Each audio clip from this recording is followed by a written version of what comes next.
ฝนตกได้แล้วจ้าบ้านฉันฝนตกแล้ว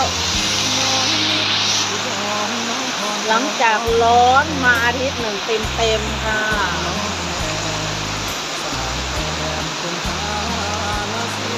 ถ่ายทางบ้านนะคะ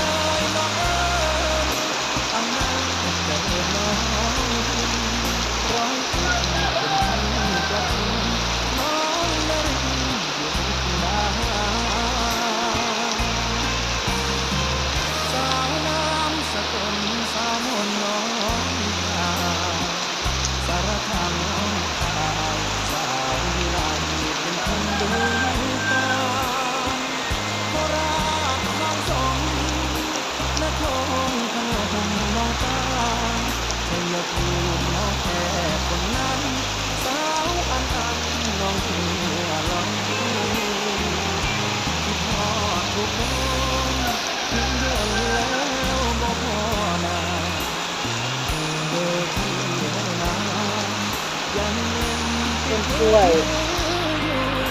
เพื่อสิซื้อได้น้ำ